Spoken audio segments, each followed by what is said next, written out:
jedes Jahr Ende August, Anfang September packe ich mein Motorrad und mache mich auf den Weg in die Schweiz.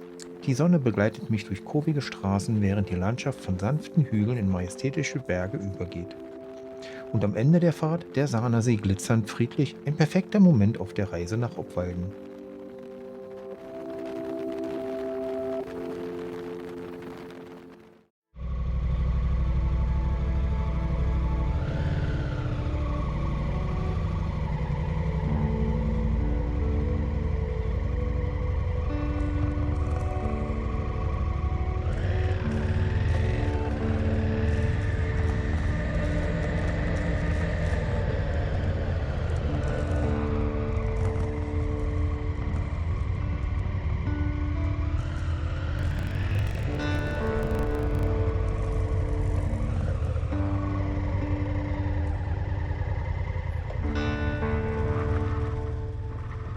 Von Obwalden führt die Reise weiter. Die Straßen werden schmaler, die Kurven knackiger, die Bergwelt rückt immer näher.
Nach einer malerischen Fahrt erreiche ich die Talstation der Seilbahn zur Bettmar.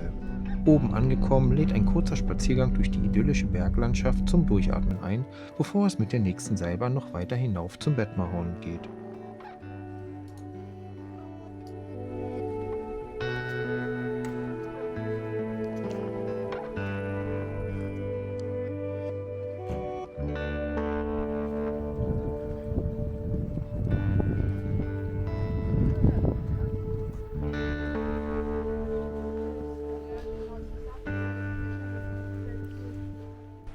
Das hier also die Bettmaralp und gleich geht es mit der Seilbahn noch weiter hoch aufs Bettmarhorn. Mal schauen, was wir da für einen Blick auf den Aletsch-Gletscher haben.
Jetzt sind wir hier auf dem Bettmarhorn, 2647 Meter hoch, und gleich gibt es den Blick auf den Aletsch-Gletscher. Hier auf fast 2600 Metern Höhe eröffnet sich ein atemberaubender Blick auf den Aletsch-Gletscher, den größten Gletscher der Alpen. Über 20 Kilometer zieht sich diese eisige Zunge durch die Landschaft, ein faszinierendes Zeugnis der Kraft und Geduld der Natur. Der Aletsch-Gletscher ist nicht nur ein UNESCO-Weltnaturerbe, sondern auch eine wichtige Wasserquelle für die Region.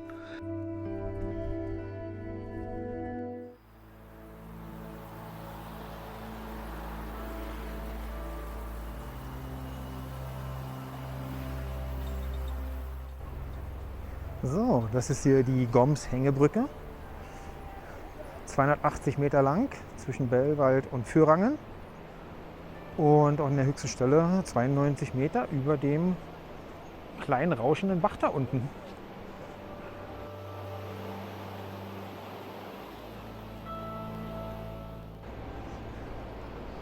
Ja, schaukelt ein bisschen, aber macht Spaß.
Wie jedes Jahr nehme ich am Halbmarathon um den Sahnersee teil.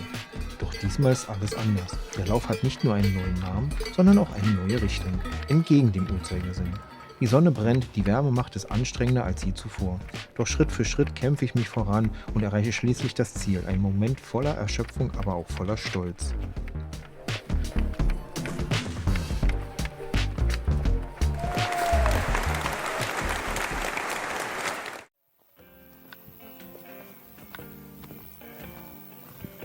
Da oben, das ist der Schlierengrab.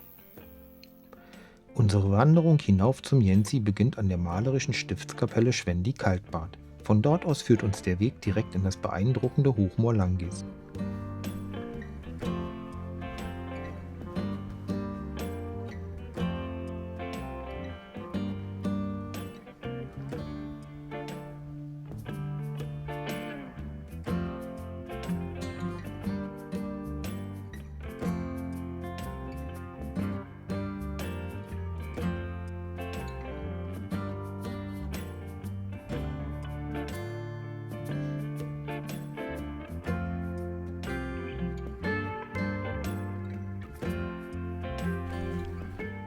Der Regen der letzten Nacht hat den Boden aufgeweicht und obwohl die Sonne uns begleitet, fordert uns jeder Schritt in der weichen Erde.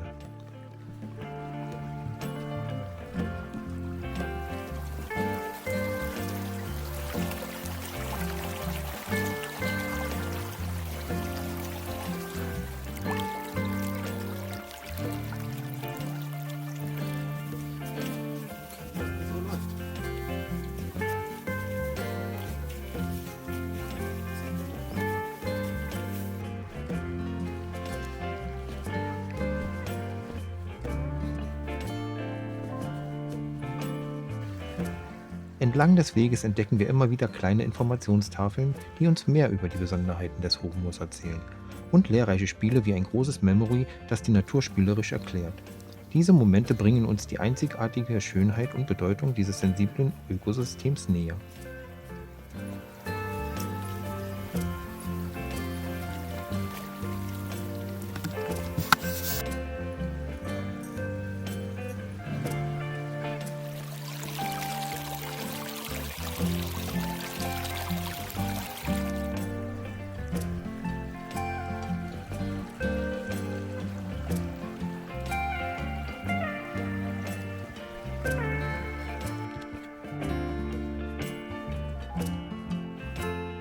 Am Ende des Moores wird der Weg deutlich steiler.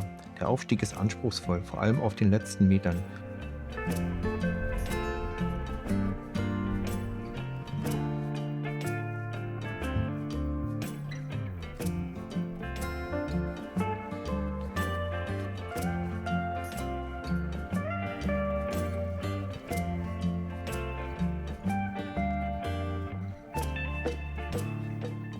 Doch die Anstrengung lohnt sich. Am Gipfel angekommen erwartet uns ein fantastischer Blick. Die Landschaft breitet sich unter uns aus, Wolken ziehen sanft über die Täler hinweg.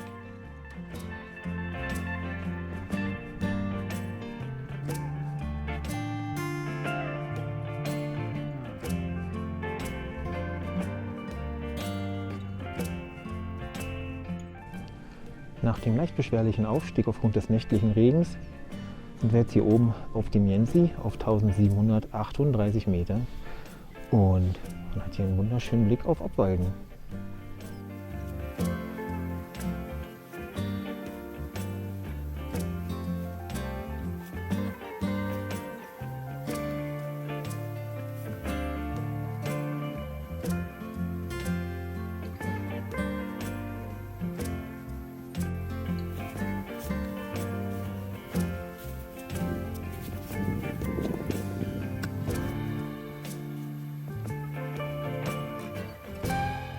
Nach einem kurzen, wohlverdienten Picknick auf dem Gipfel finde ich noch Zeit für eine kleine Schatzsuche, einen Geocache.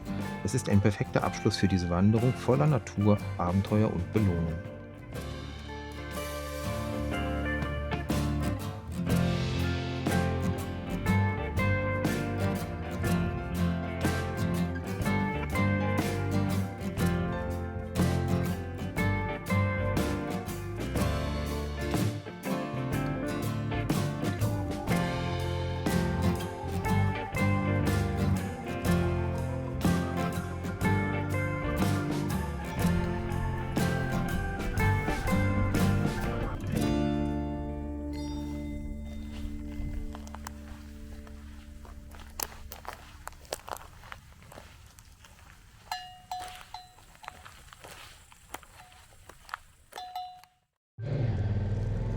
Am nächsten Tag starte ich wieder mit dem Motorrad, bereit für eine der schönsten Routen durch die Schweizer Alpen. Von Obwalden geht es über den Brünnigpass, der mit seinen weiten Kurven und herrlichen Ausblicken die perfekte Einstimmung für den Tag bietet.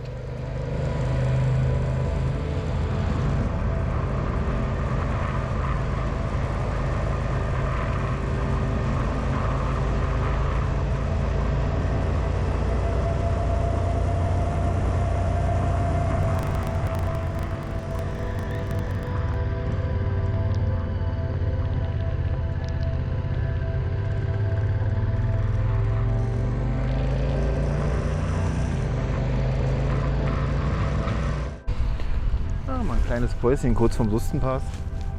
Einfach mal das schöne Wetter hier genießen.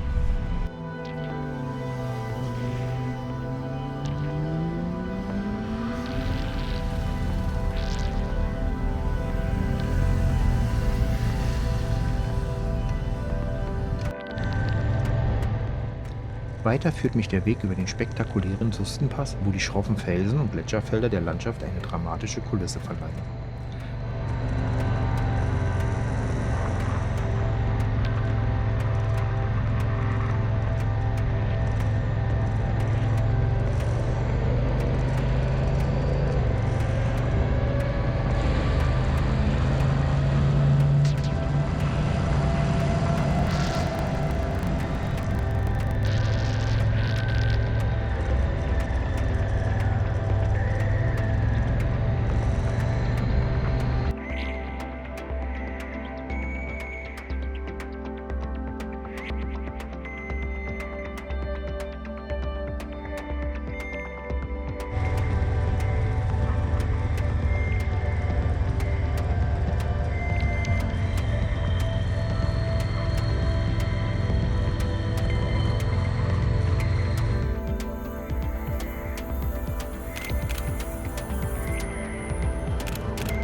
Nach rund 100 Kilometern erreiche ich den Oberalppass, der mit einem ganz besonderen Highlight aufwartet, einem Leuchtturm, der die Quelle des Rheins symbolisiert. Ein kurioser und zugleich faszinierender Anblick inmitten der Berge.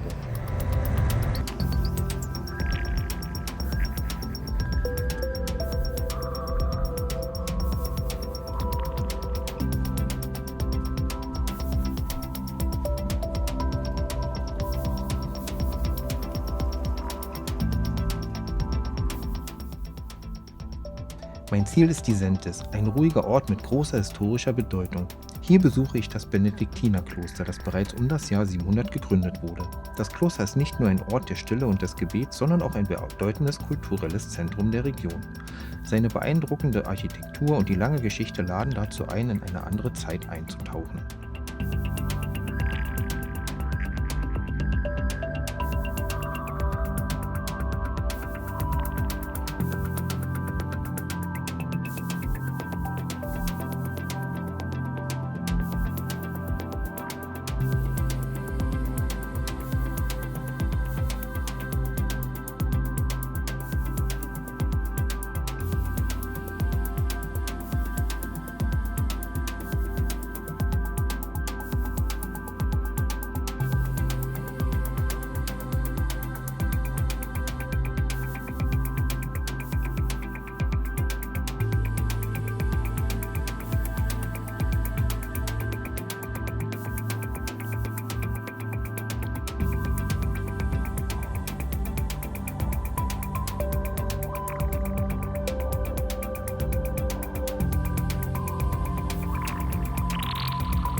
Nach dieser Mischung aus aufregender Fahrt und kultureller Besinnung endet der Tag mit einem Gefühl von Erfüllung und Ruhe.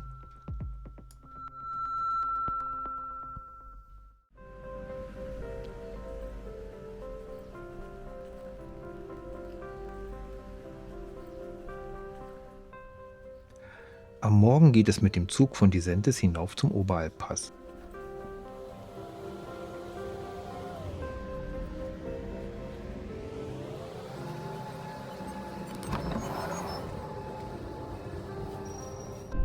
Eine entspannte Fahrt durch die erwachende Bergwelt.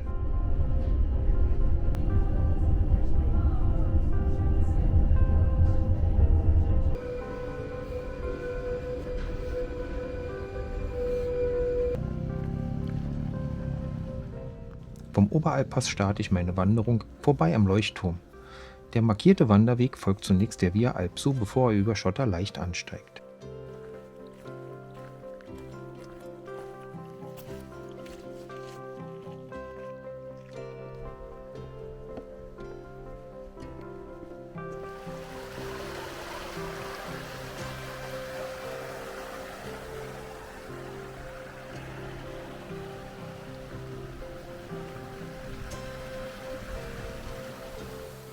Die Sonne kämpft mit den Wolken um die Vorherrschaft. Mal brechen Strahlen durch, mal hüllt ein dichter Schleier die Landschaft ein.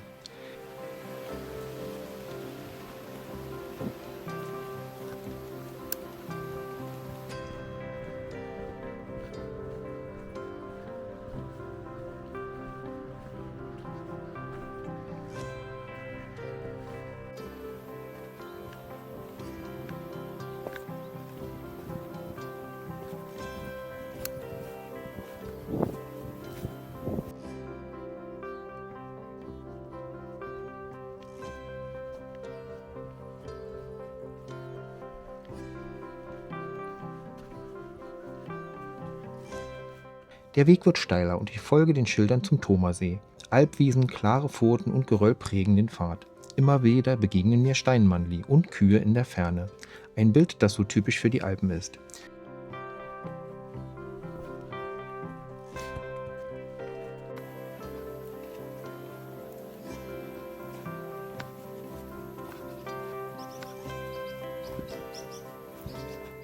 Ich halte immer wieder inne, um die Ausblicke zu genießen, bevor ich nach etwa 300 Höhenmetern den Thomasee erreiche, die Quelle des Rheins. Hier beginnt der Rhein, der als Rhein da Thuma aus dem See fließt.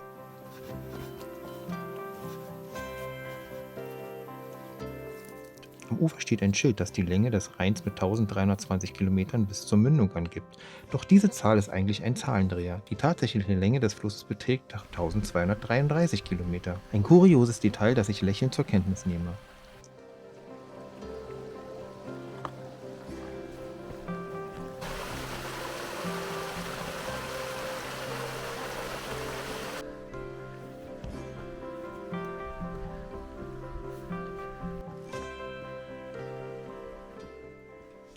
Von hier führt der Weg weiter hinauf zur Badeshütte auf 2505 Metern.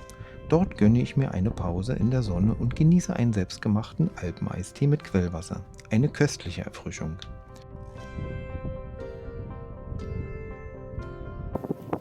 Dann wird es anspruchsvoller. Der Pfad wird schmaler und steiler mit Klettereinlagen, die mir einiges abverlangen.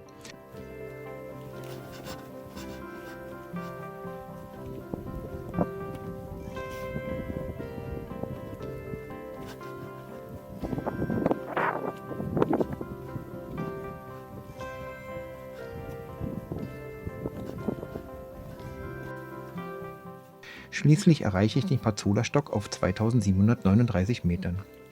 Die Wolken haben sich inzwischen wieder zusammengezogen, doch das trübt die Freude über den Gipfelerfolg nicht.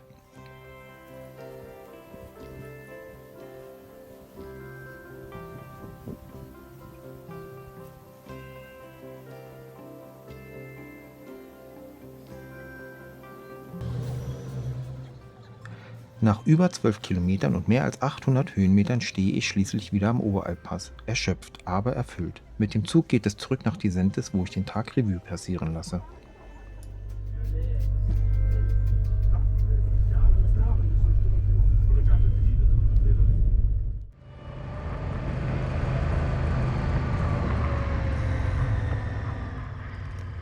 Die Reise führt mich heute über den Maloja-Pass nach Italien. Die Straßen schlängeln sich hinab in die Lombardei, wo die Landschaft mit malerischen Dörfern und sanften Hügeln verzaubert.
Über Edolo geht es weiter Richtung Dolomiten, eine Strecke, die mit ihren endlosen Kurven und atemberaubenden Ausblicken jede Motorradfahrt zu einem Erlebnis macht.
Bozen mache ich eine kurze Pause, bevor ich durch Cortina weiterfahre. Die Dolomiten ragen immer näher in den Himmel und schließlich erreiche ich den Aussichtspunkt an den 3 Zinnen.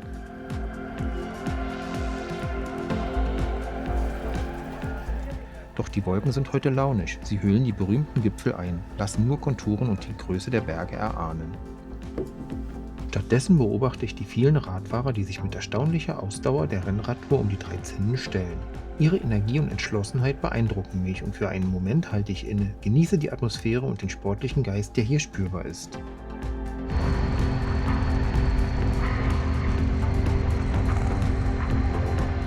Dann geht es weiter. Die Straßen locken mit neuen Kurven, neuen Höhen und neuen Eindrücken.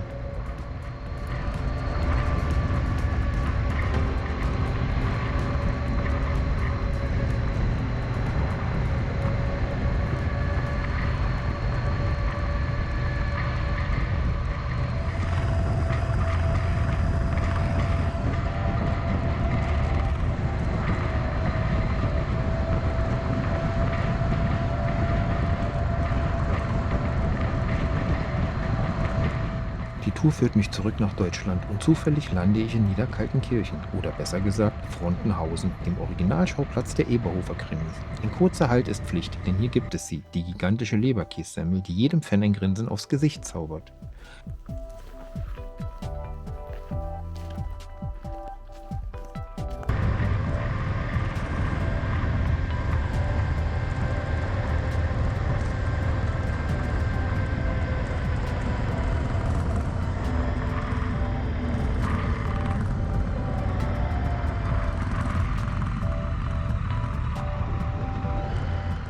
Doch das wahre Highlight ist die Umrundung des legendären Franz-Eberhofer-Kreisels. Mit einem breiten Lächeln drehe ich meine Runden.